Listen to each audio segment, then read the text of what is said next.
Good afternoon, everybody. So today I wanted to talk to you about, I wanted to get more in depth about where the narcissist origin comes from. Okay, so in Genesis 1:1, God created the heavens and the earth.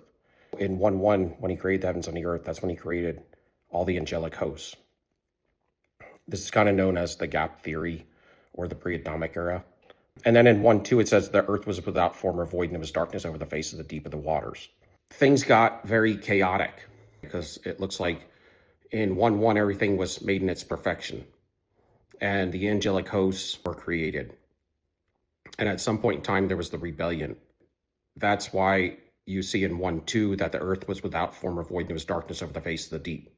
And if you go into Jeremiah, you'll find that there was a flood in Jeremiah spoken of. And it's called Jeremiah's flood. Jeremiah's flood was how God destroyed the first earth between Genesis 1:1 and 1:2. That's why it says that the earth in Genesis 1:2 was without form or void, and there was darkness over the face of the deep of the waters. The modern day church will never teach you this kind of stuff because they are all corrupted for the most part. And it says in the last days that even the very elect in Christ would be deceived. What the modern day church might tell you is that was God starting to the creation of the earth, but that's not true. And that the earth is a new earth, and that's not true either. Sidetracks a lot of people in the secular world that grow up and they say, well, they have doubts of God because things go back millions of years. Okay, now we all know that that's been a fake construct as well, evolution and all of that, the Big Bang. Most of us don't believe that. But let's get back into the text. So when God creates everything, he creates everything out of order. So when he created the heavens and the earth in 1:1, he created the angels, angelic hosts as well. And everything was fine. It could have been billions and trillions of years. We don't know. But you'll find in 1:2 that the earth was without form or void and there was darkness over the face of the deep. That's chaotic. God does not create from chaos to order. And that's what the modern day church would be telling you. In 1:2, there was the war in heaven where Satan fell on a third of the angels, the angelic hosts. But like I said, millions or trillions of years could happen between Genesis 1:1 and 1:2, where everything was in unison in its rightful order, where Lucifer was with the angelic hosts and he hadn't fallen yet. What happened is the war took place, and it talks about the darkness being over the face of the deep of the water. So what happened was everything was in order. It became chaotic, and it became chaotic in 1:2 when Satan and the fallen host rebelled. The third. This is the darkness is to represent sin. Sin entered and war occurred. The fall of the angelic host, they got beat down and destroyed. And God destroyed the earth as well with a flood, the first flood, Jeremiah's flood, because it also speaks in there about, it's either in there or in Job where it talks about that they used to all praise the Lord in one accord at some point in time, the pre-Adamic era. And I believe what happened was when it says that darkness was over the face of the deep of the waters, I believe that maybe God locked the fallen hosts in the water until he remodeled the earth. And that's why I also believe that he put the firmament up. We are under a glass firmament. It's called the rakia in Hebrew, which is rock. It's unbreakable. And the modern day church will tell you that the flood of Noah knocked down this water canopy. It didn't. They're adding to the text to some degree. I mean,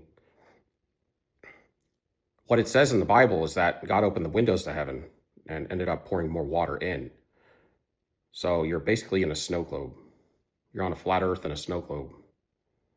And a lot of things that you've been taught have been lies and hoaxes. But what you have ruling this earth, so when he built the firmament, I believe, to lock the hosts in here with us, because they rule over us for a time. There's water above the glass dome, and that's why the sky is blue. And we can't go to space. You'll see that all of what NASA shows you is going to be CGI'd. Every bit of it. They own the most helium is owned by NASA, and everything is pretty much land-based. There are some satellites, but you should see how they lift off these satellites. They'll tie them to these balloons that are the size of football fields and put helium in them. And they'll send them out at the Antarctic coast or in the middle of the ocean using via the Navy because they don't want you to know about it. And then they have to retrieve them when they fall. But you'll find that everything is spinning around us. We are fixed, like the Bible says, and it says we are the circle of the earth. It's a flat circle. It's not a ball. In Hebrew, it would have said a ball, or in Aramaic, and it didn't. It's flat. The earth is flat. There is no curvature. There's hills, and there's mountains, and there's valleys, but there is no curvature. It talks about the earth being on pillars, and it talks about that you'll find everything's revolving around us. Just the simple fact that the North Star Polaris never budges from the center of the North Pole. So what science will tell you is we're flying 66,600 miles an hour, the mark of the beast, right? And we're always flying at the sun. And that's because Satan is called the sun god. And that's why church was changed from the Sabbath day, which was like Friday night, Friday evening to Saturday evening was the true original Sabbath, to Sunday, because it's the sun god day, Satan. And he built his construct of creationism through the Big Bang. And if anybody's coming for you, it's going to be aliens in negative pressure space. And that we're constantly flying at the sun at 66,600 miles an hour. We could never do that without the stuff. Everything would fly off this earth in a second. And we're spinning also at 1,100 miles an hour. It's ridiculous. But we never have any problems. Nothing ever hits us. Maybe a comet, which is a lie too. That's them like shooting off some kind of missile or something. And so we're being ruled over by fallen angels. But where did demons came from? Where in Genesis 6, 4 through 6, it talks about that the sons of God went into the daughters of men. And then you had these great big Nephilim, the giants of old, the men of renown, the men of old. They were hybrids, y'all. They were an abomination. It said they always and only thought evil in their hearts always.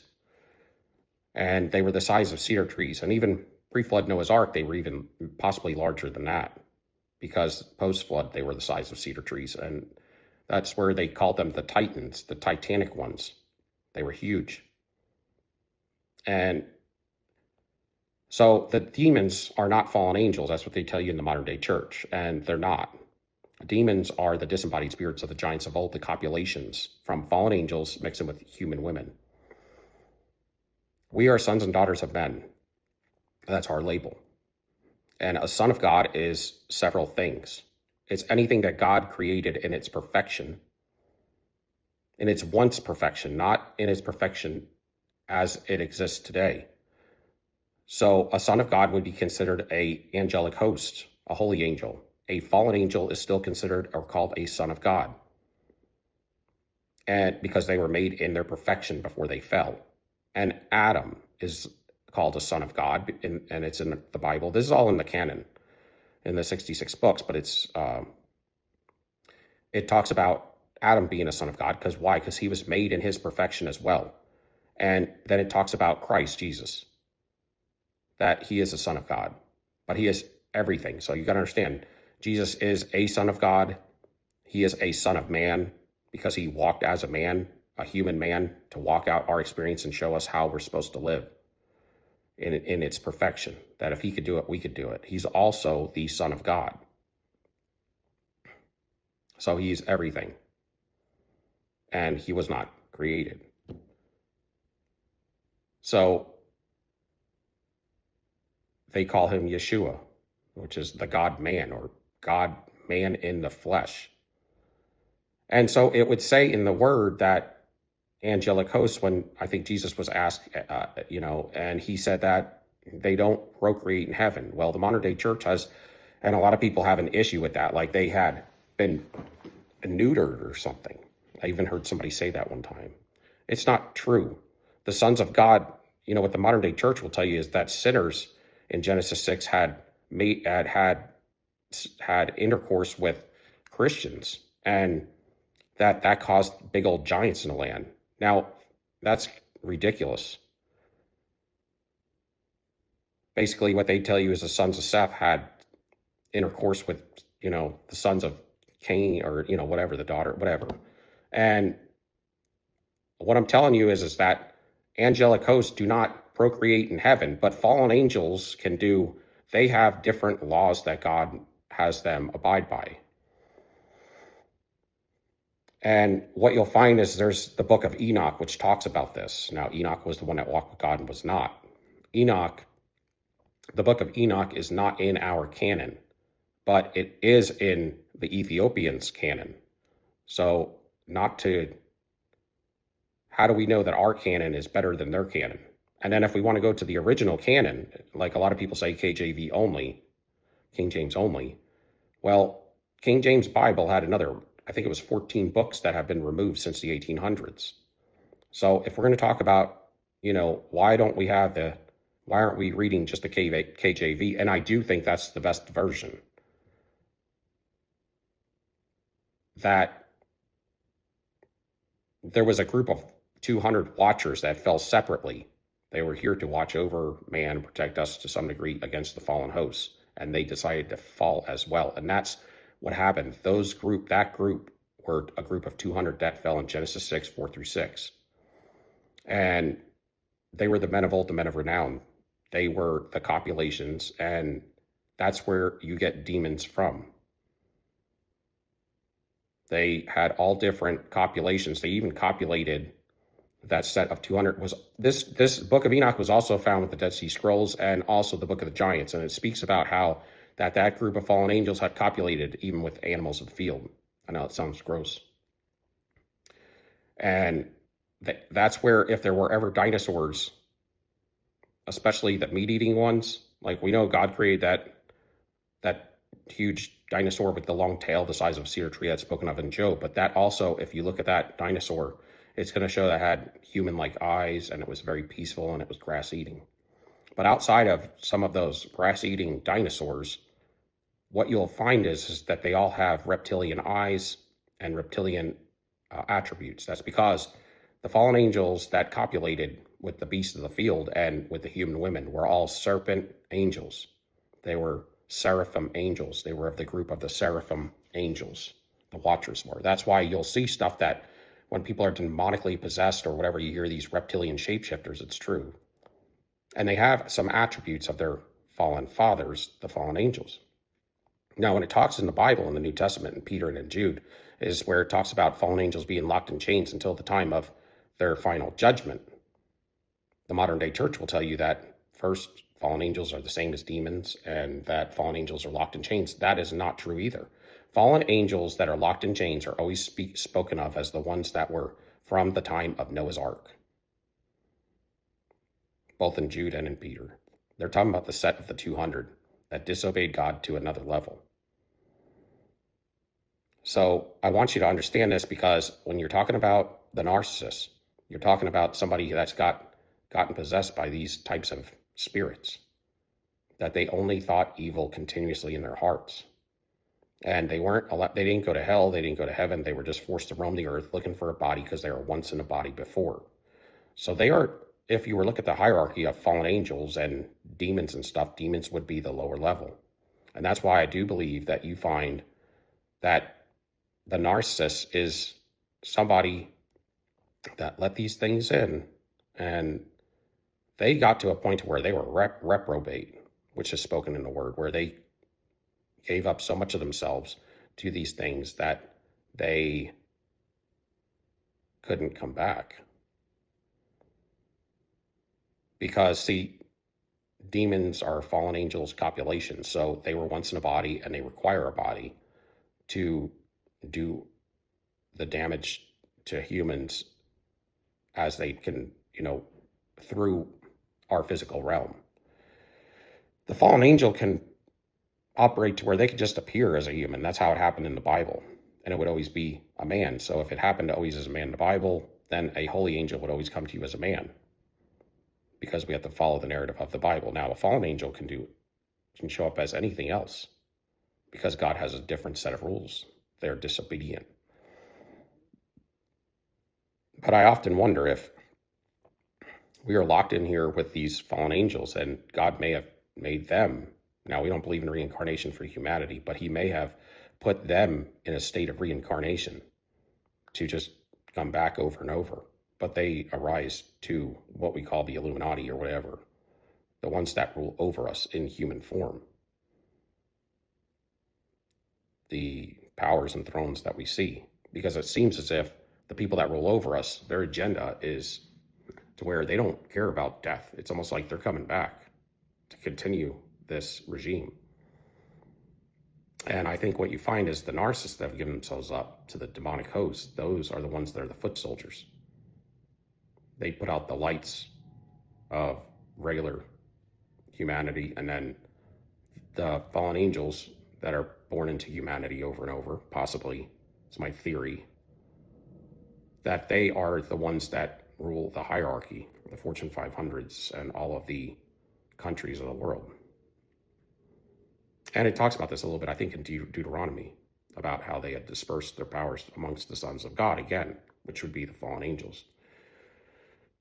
And what you'll find is that when you wake up to narcissism, that they all kind of run on tracks. They all are like a hive mind. They run in wolf packs.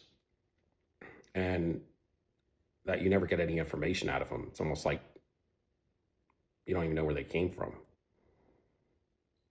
That they're unable to peep game, pretty much. And that would be how a hive mind would work, but they also work from out of chaos is their order. And we know that when we've been with them for a period of time. They rule out of chaos. And that's why God had to send all of the animals to Noah, because everything was corrupted. They had corrupted all flesh, all different copulations of different types of humans mixed with animals and things like that. And it was to a point to where Satan was trying to get everything corrupted so that Christ couldn't come back. See, if there was no way somebody in their genetics perfect to birth Christ, then he wouldn't have been able to come back. So I believe that's what the enemy's plan originally was. And if there was ever meeting dinosaurs, that like a fallen angel, they were able to shapeshift. So we don't know if they were able to interject their seed by shapeshifting into the different types of animals and things. We know they could shapeshift into a human because that's what they did in the Bible. But in their raw form, those were seraphim angels. Now those 200 are locked in chains, but the rest are not. And so God had to send them the clean animals, or the animals that were not damaged, the insects, animals, everything, so that he could flood the earth out. And like I said, the firmament was never knocked down. But with Satan being the prince and power of the air of this world, the news, the media, the music, all of your social media, all of your medias, that's what we're dealing with today. And then you get to the point where they're trying to genetically manipulate humans again with computers. Like, I think they call it transhumanism, and chimera types, where they try to mix animals with humanity. That seems to a point where God would damn those souls, you see, to be demonic at that point. This is, in short, kind of what you're dealing with. When it speaks on clones and human cloning, we don't know if that could have been being done for years and years. There's a lot of speculation that that's been going on for a long time. Now, if they had human cloning going on, then I don't believe, and most people that understand this type of stuff don't believe, that God would put a righteous or an opportunity for a clean soul to be placed into a clone. So it would be almost like an empty robot or an empty host for a demon to just possess and take over. So you could have clones going about the earth as well. But I think this is where you're hearing about, the wheat and the tares. The tares they grew up together. I mean, you also have sinners, people that refuse God or disbelieve God. But I think that there's a lot more going on here. It says in the word that things are not as though they seem. And it talks in Ecclesiastes where Solomon talked about how whatever has been will be again. There's nothing new under the sun. And when Joshua was fighting the giants in the land post-flood to take over the promised land, he asked God to stop the sun for a whole day, because they were defeating the giants. They were destroying them. And what you got to understand is, it's like, if we're flying at 66,600 miles an hour and he stopped the sun, the earth couldn't have been moving. So you got to ask yourself, do you believe in science or do you believe in God? Because the word, as much as it can seem archaic, is not. And we've been taught that people used to believe in the flat earth. Well, they did until like the 1500s, if you believe our fake history. And that they were just blind and dumb to the facts, that they were coming out of caves still. But that's not true. When you look at maps before the 1800s, you're going to find that the North Pole had all of those four rivers that came out of Eden. At the North Pole is where they started. So was that the area maybe where Noah lifted off? Because he landed in the Middle East in the mountains of Ararat. But for him to lift off in the Middle East and then land in the Middle East is kind of odd. A story that I had heard, that when he landed, he was used to seeing those rivers, and so he named them the Tigris and Euphrates River again. I don't know. But one thing is for sure is God would not create a mean old raptor that just, they flank you and destroy you. And when you see things and hear about things in mythology, that was what I call pre-flood, pre-Noah's Ark reality. They have 6 fingers, 6 toes. I used to listen to anthropologists for years that were Christian anthropologists. They would find these giant bones everywhere, and they would cover them up through the Catholic Church, the Spanish conquistadors, and the Smithsonian Institute.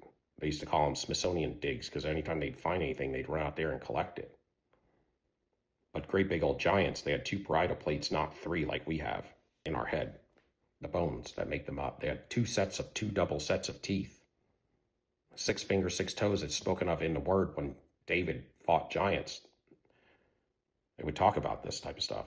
6 fingers, 6 toes. They talk about the lion men of Moab that they fought in the Old Testament. They were men with lions' heads. So these were copulations. And then you have different types of demons too. You have demons that are human mixture with fallen angel, and then you have demons that were fallen angel mixed with animal, which is chimeric. And they do have some of the attributes of their father. So when the fallen angels fell, they also had spiritual powers, like psychic abilities and stuff like that. They had technology that they fell with. And that's where we have a lot of this technology that we do have is from fallen angel technology. And then they would speak about, these aliens coming from outer space. This stuff didn't really start coming up until the early 1900s. These are all fake narratives. And, there are some instances in the past, but, you got to understand, they added 1,000 years to the calendar. And I believe that we are a post-millennial kingdom. You'll see this Greco-Roman Gothic cathedral, mosques, and castles that we can't build today, and they're glorious. And that's because Christ came back already. When he was crucified let's say he was crucified in 33 AD, he said he was coming back in that generation, that the people that were going to crucify him were going to be there. They were going to see him come in his power and his kingdom. And that's because he did.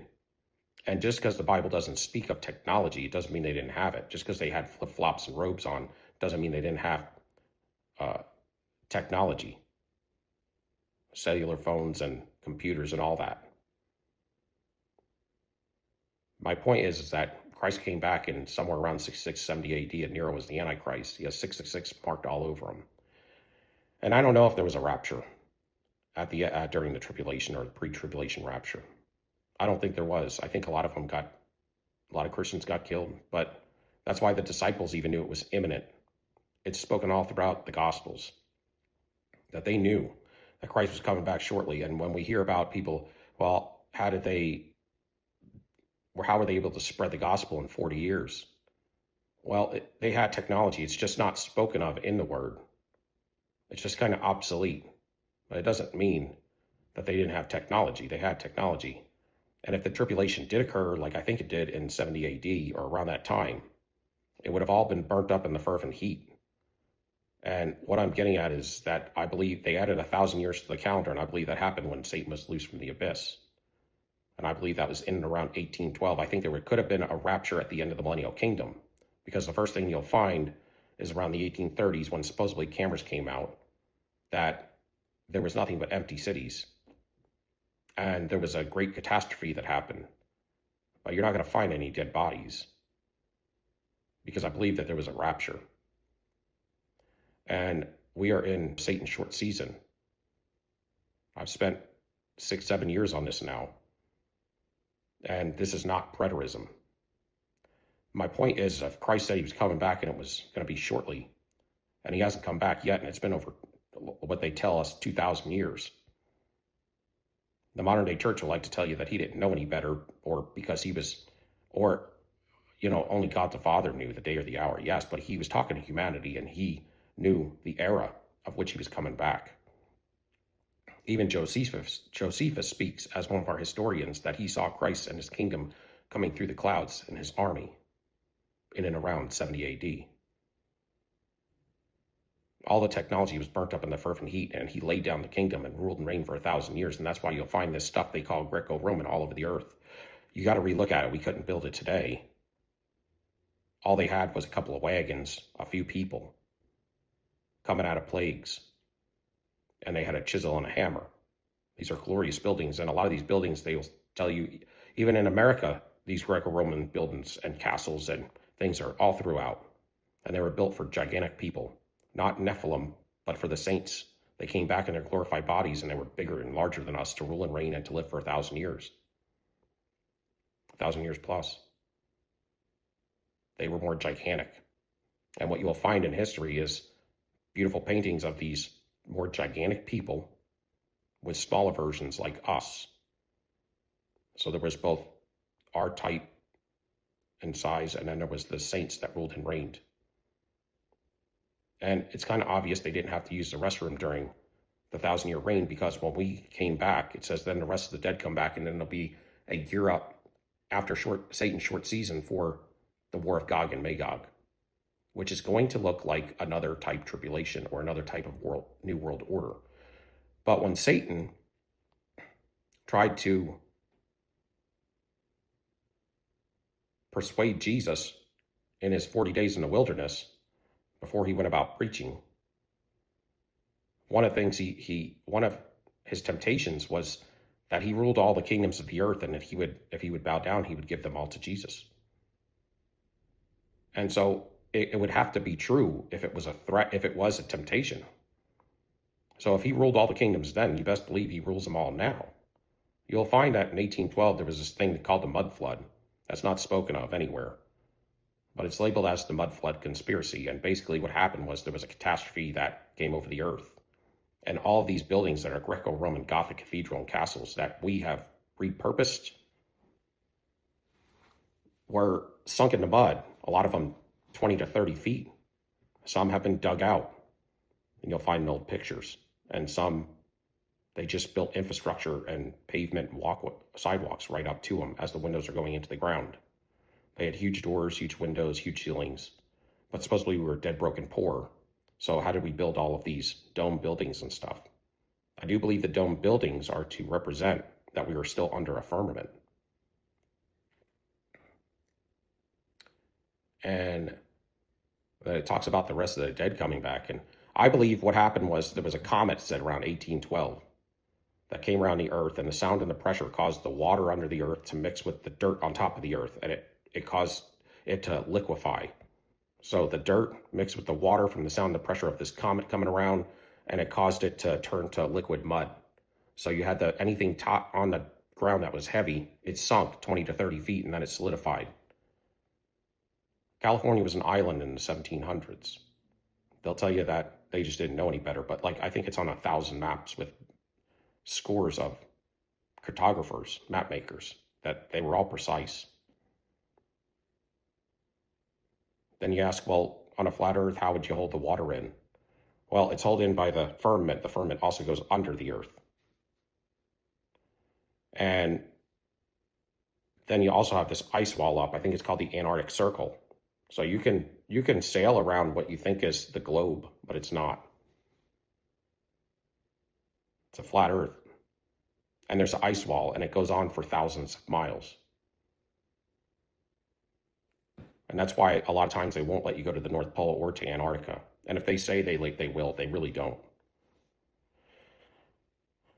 People have looked into that. There's a worldwide treaty that nobody owns Antarctica, but we own everything else. It's a little odd, isn't it?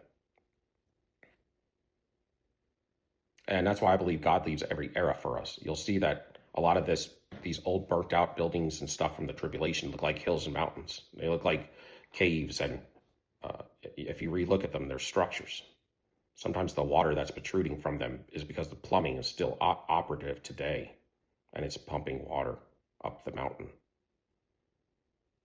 There was no ice and snow for 1,000 years, and it talked about during the millennial kingdom that it would be 7 times the sunlight. I think it talks about in Isaiah. These dome buildings, they had technology on them called Antiquity with antennas. They took them down, made them flagpoles in the 1800s. And when we started to repopulate these major cities in every country of the world, all of a sudden there was a great stink, because it's obvious that during the millennial kingdom that the saints didn't have to use the restroom. But there's a huge disconnect, because we build junk today. Fake wood, fake everything. We have styrofoam ceilings and plastic siding on the houses. But when you look at this old stuff, it almost looked like it's gridded up and it was all connected and you just turn on. We don't even know if cathedrals were churches. They could have been something else. Organs, and these organs they used were technology during the millennial kingdom, but you'll see that they're demolishing this stuff, carpet bombing all these places and trying to get rid of it, because it's made for giants. A lot of times they would build doors on to second floor windows and stuff because they couldn't dig them out. But the population of people were coming back. The first generation in the 1800s is called the lost generation. It's God telling you the truth and the lie. It said that he would change time and times. I believe that when Satan was let out of the abyss, he was the comet that flew over the earth. And when he did, that caused liquefaction. It caused it to make everything sink. It caused mountains to roll down mud. And that's what connected California from an island to the mainland. It caused volcanoes and earthquakes that occurred. In 1812 is when ice started to form again on the earth. I believe that the saints were able to self-regulate themselves, so they didn't need air conditioning and heating. And this is just a little piece. This is when Satan added 1,000 years to the calendar. There was an I and a J that stood for Christ in Latin and Greek. For Anno Domini, the year our Lord took over. The year of our Lord. And what you're seeing out here is the remnants of this kingdom. And that you will find that all this technology that ramped up in the 1870s, 80s, and 90s was technology that was already here, and it was converted to combustion engines because everything else was eco-friendly before, but it was all dismantled.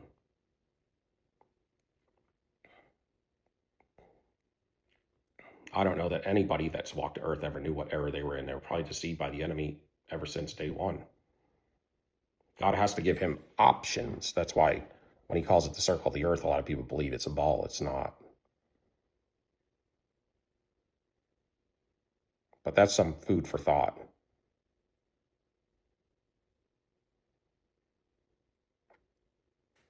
That we are in Satan's short season, and that's why the church looks as bad as it does. And when it talks about the rest of the dead coming back, I believe it was the fallen host, and they were the parents of our great-grandparents. They all could speak any language in culture. And you'll see they were shipping children around everywhere in the world, on the earth, at that time and era. There's a lot of weird stuff that got on during that time.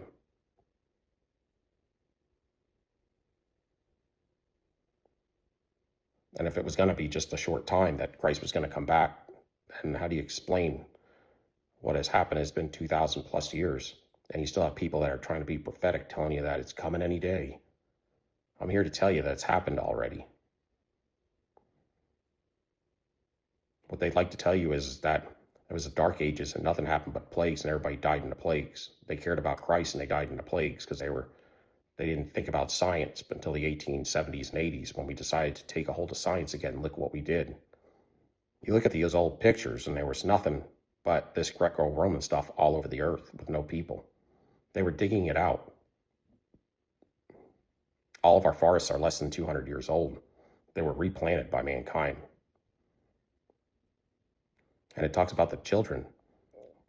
Our great-great-grandparents that came back, the first generation, they came back out of Cabbage Patches.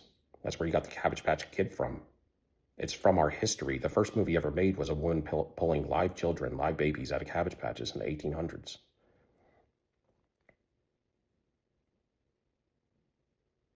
But I had a channel, Revelation End 505, if you want to get more information on this. And I grew up, just like y'all, with a Catholic type background as a young child and then evangelical as I got older. And when you start reassessing everything and look at the word, things are not as though they seem, and they're not even operating in a church today the way they should.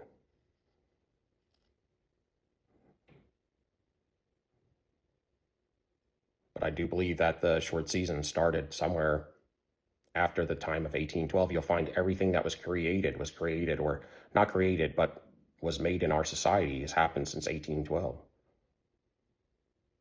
I mean, national sports, everything, all of our technology, it all just ramped up. And we were just cavemen before. But we built these monstrosity, beautiful, glorious buildings.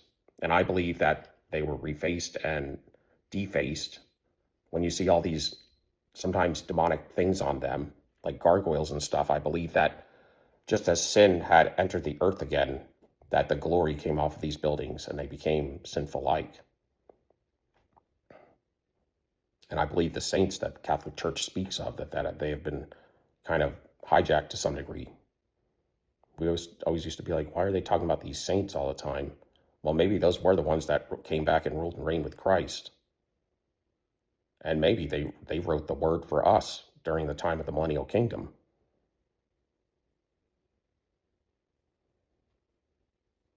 Anyway, gotta go. Love y'all. Peace.